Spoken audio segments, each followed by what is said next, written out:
Um campo de futebol, para quem é garoto, ainda mais sendo pobre, é um lugar de sonhos. Mas não é só lá dentro também, isso vale aqui para fora também, para as famílias dos jogadores. O que os meninos não imaginam é que para o mundo feminino, nessa fase de adolescência, a vida pode ser muito mais difícil. Entrar em campo quando se tem 16 anos tem um peso diferente. Cada jogo pode ser assim, uma espécie de vestibular. Uma boa atuação e, quem sabe, um olheiro na arquibancada pode abrir as portas para um grande time, para uma carreira como jogador profissional. Vamos, João!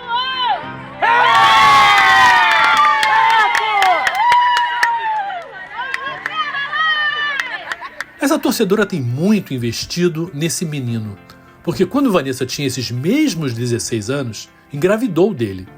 E a carreira de mãe tem um começo, mas não tem um fim. João Vitor é grande para a idade, quase 1,90 m, um garotão. E essa foi a última partida dele pelo Sub-17 do Pérolas Negras.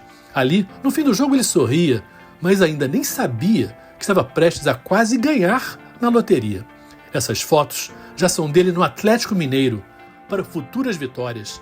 Esse primeiro passo, essa primeira porta, são fundamentais, mas não garantem nada. Ainda não. Para ele, se trata de construir uma carreira. Mas para a mãe, com os mesmos 16 anos, era o caso de como reconstruir uma vida. Porque aos 14, ela já estava no olho da rua. Meu primeiro abrigo foi o Casa das Meninas, em Duque de Caxias. Já estava grávida da primeira filha. E eu confesso que foi bastante difícil. Você não conhece ninguém. Você fica ali desorientada. Eu estou fazendo o que aqui? Estou aqui dentro, não tem família, não tem ninguém. Querendo ou não, eu era ainda uma menina, né? Comecei a frequentar as ruas de Copacabana, Leopoldina, né? Botafogo, né? Ficava mais em Copacabana. E como é que era estar na rua, Vanessa? Ruim, né? Bastante ruim, né? Você assim, não dorme, ou às vezes quando dormia era aquele sono bem pouco, alguém olhando. E na verdade, às vezes eu não dormia, eu ficava ali acordada a noite toda. O medo está sempre presente, essa Sim. sensação de medo. Sim, o medo, Eu tinha medo de alguém fazer alguma maldade, alguma coisa. Sei. O sentimento de quando eu vejo um morador de rua, meus olhos chegam a encher d'água para chorar, porque até mesmo porque eu lembro da minha história. Eu lembro que um dia eu estive ali com aquele papelão, dormindo, às vezes não tinha nem coberta. E é o que eu vejo por aí, às vezes, né? Isso dá um sentimento de bastante tristeza. Sim. Contra o frio das ruas, a frieza das pessoas, só o calor humano, Vanessa engravidou. Um barrigão para um meninão. E junto, um problemão. Assim, não vou me esquecer, né, eu sentada, assim, embaixo de uma lanchonete, né, com ele no colo, e tava chovendo assim mesmo, essa chuvinha, né, e ele tava com a última fralda no corpo. Só tinha aquela fralda, e eu desesperada, assim, sem passagem, como é que eu ia chegar num conselho tutelar, em algum lugar. Consegui fazer contato com o conselheiro que me acompanhou, né, e comecei a pedir carona nos ônibus para ele no colo, para me chegar até ele, para ele conseguir um encaminhamento para mim pro abrigo. Sim. A história toda é muito sofrida, mas teve um final feliz. Aos 19 anos, meio bicho solto, ela podia ter perdido a cabeça, mas nunca perdeu o coração. E de repente, a vida dela mudou, desabrochou. Estava na rua com ele em Copacabana, e aí fui encaminhada para o abrigo Maria Tereza. E desse abrigo comecei a frequentar uma igreja, né? E nessa igreja eu conheci o casal, né? Que me adotaram de novo, que é a Érica e o Vinícius. Sim. E eles me abraçaram junto com o João Vitor, que aí foi que eles começaram a me acolher, começaram a me ajudar e começaram a me tirar dessa vida de abrigo.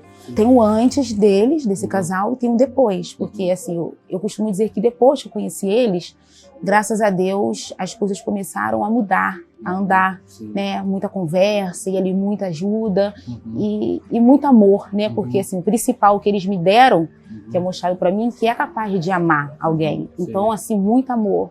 Eles me pegaram, me botaram dentro da casa deles, sem me conhecer, porque nunca me viram. Né? A primeira vez que me viram foi na igreja, no final de um culto. E ela cuida há 16 anos, que é a idade do João Vitor. Legal. Eu chamo ela de mãe e ele de pai. Para Vanessa e com João Vitor pequenininho, era como se Vinícius e Érica fossem assim o Real Madrid e o Barcelona. Com paixão, compreensão, amor, regras. O que era sobreviver virou viver. E essas fotos mostram o João Vitor que foi crescendo sem nem ter ideia do sufoco que a mãe dele passou. Vanessa já trabalhou no Viva Rio tempos atrás. Hoje trabalha numa construtora e tem a trabalheira de toda mãe porque ela tem outras 2 filhas e essa correria do dia a dia não para. Com seus filhotes em volta, ela dá o que na infância e na adolescência não recebeu. João Vitor levava jeito pro futebol desde muito cedo. Eu costumo dizer que desde a barriga, né? Porque ele chutava com força, bastante. Mas depois que ele nasceu, ele já bem pequeno já gostava de bola. E eu achei que fosse coisa de criança, né? Porque toda criança gosta de jogar bola. Você já naquela hora, você já pensa, você é jogador de futebol? No começo era brincadeira, entendeu? Depois de certo ponto eu comecei a levar a sério. Foi quando eu fui pro Pérola Negra mesmo. Sei. No Batu, Sim. na comunidade que a gente morava. Eu tinha 13 anos. Aí dali já comecei a levar o futebol a sério, pra minha carreira. Entendeu? Entendi. Já virou um sonho já, entendeu? Entendi. Ali já virou um sonho pra mim. Era um pouco difícil, entendeu? Porque minha mãe não tinha muita condição de dar pra passagem, dinheiro de passagem. Todas as vezes eu moro em comunidade, né? Aí dava tiro, mas mesmo assim eu ia, teimoso eu ia. Era um sonho que eu tinha, né? Então não podia deixar a dificuldade me alcançar. Então eu ia mesmo assim pros treinos, pros jogos, mesmo com a dificuldade eu ia, entendeu? No muro, a homenagem aos guerreiros, uma carreira que não costuma durar muito. O campinho fica na parte baixa de uma comunidade na zona oeste do Rio, e foi ali que João Vitor começou a levar a sério o futebol. E onde tem guerreiro, tem guerra. E os meninos que correm atrás da bola têm que aprender a correr das balas. Mas tinha muito moleque que não levava a sério, entendeu? Mas eu levava, porque eu sabia que seria um caminho bom pra mim, entendeu? Seria um novo caminho pra mim. Então, levava a sério o treino, não faltava um treino, passando mal, chuva, tiroteio na comunidade, eu vinha mesmo assim. Aí eu vinha, minha mãe ia trabalhar, ficava em casa sozinho, aí o Etra vinha treinar, entendeu? Ia pra casa com fome. Dia que dava tiro na comunidade, a gente ficava ali, escondidinho ali, pra se proteger, depois treinava de novo. Aí quando não tinha treino, eu ia correr sozinho, entendeu? Por mim, entendeu?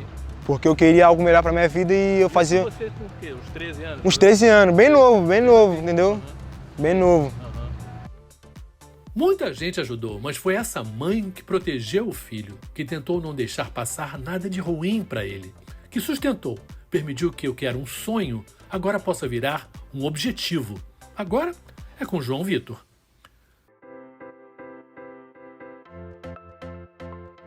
Quem diria, né? Um menino que veio de favela, da comunidade, passou por tanta dificuldade, estaria conseguindo realizar o sonho dele de hoje.